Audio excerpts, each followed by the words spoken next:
From the News Channel 5 Network, this is Inside Politics.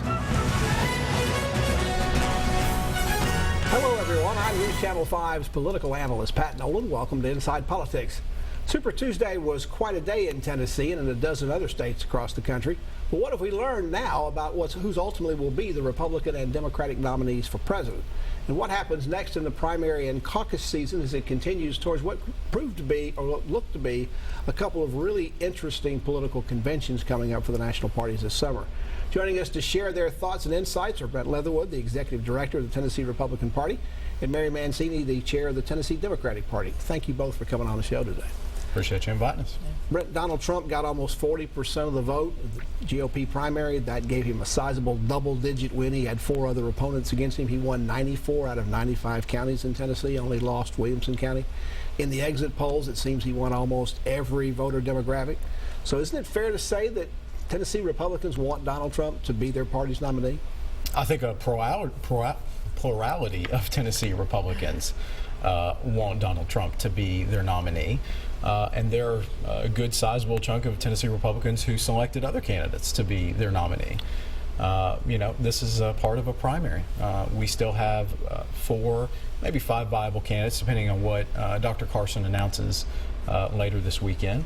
And so we're going to let that process play out and see where it takes us. So because it was a plurality, if you take it 60-40, there's still more people in more voters in Tennessee among the Republicans who weren't quite sure whether Trump should be their choice. So should all those non-people, as we're hearing the candidates talk about, and we're hearing Mitt Romney talk about, all those candidates should unite in some way and try to stop Donald Trump? I think it's less about that. I think the takeaway from Tuesday night on our side is that there are 3 viable candidates who left Tennessee with delegates. And we're in that stage of the calendar where proportional delegates matter.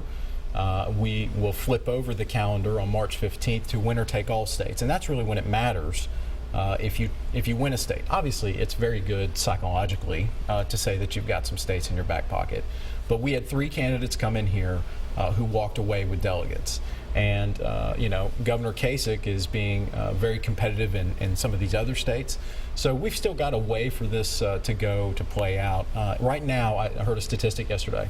If Mr. Trump won every state with his current delegate count, he would have to win every state between now and probably about the first week of May to officially become the nominee. There are 65% of our delegates still to be awarded around the country. So it's going to be a while before anyone locks up the nomination. Mary, I mentioned Mitt Romney. He made a speech in the last few days really going after Donald Trump, calling him both a fake and a fraud and a lot of other things. We don't have time to get into all of them. But is he writing the talking points for your party for the fall? Is he writing talking points for Hillary Clinton by making the speech and saying the things he's saying? Well, I mean, yes, I think that's a good point.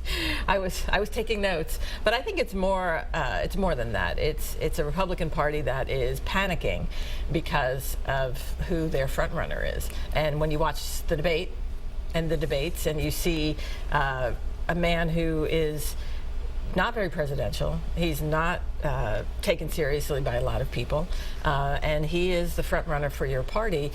There's a bit of panic going on, and you know, they're trotting out Mitt Romney to enunciate that panic. We've had about 15 races. The only people that are panicking right now are Democrats because of the historically low turnout on their side. That is a cause for concern for their party. On our side, we had, you know, in Tennessee alone, we had 63% higher turnout during early voting, and we had 55% overall. 300,000 new voters came out on the Tennessee Republican side. But Brent, a lot of those people appear to be new voters, maybe people that Donald Trump's bringing into the party. Yeah, absolutely. And well, if that's the case and you block Donald Trump, aren't you going to lose a lot of those voters going into the fall? Nobody's blocking anyone. This is still a nomination process that has a lot to play out. All these candidates ganging up on him in the most recent debate. You have leaders in your party saying he needs to be stopped. Tell me a primary where people did not gang up on the person that's right now the front runner. That's just something that's indicative of a passion-filled primary. But the language is much stronger, and there seems to be more emotion in this than what we've seen, say, in the 2008 or 2012. Let's go back to the election of 1800. Passions run high during any primary, during any competitive election.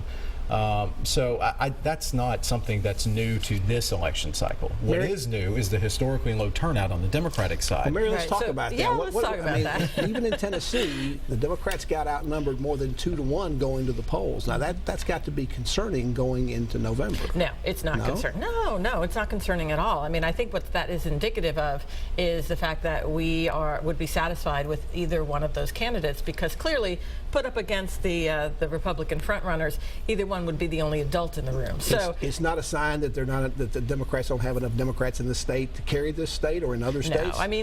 I mean, look back at again who we elect historically. We elect moderates historically and at statewide offices, and that is not done with just Republican voters.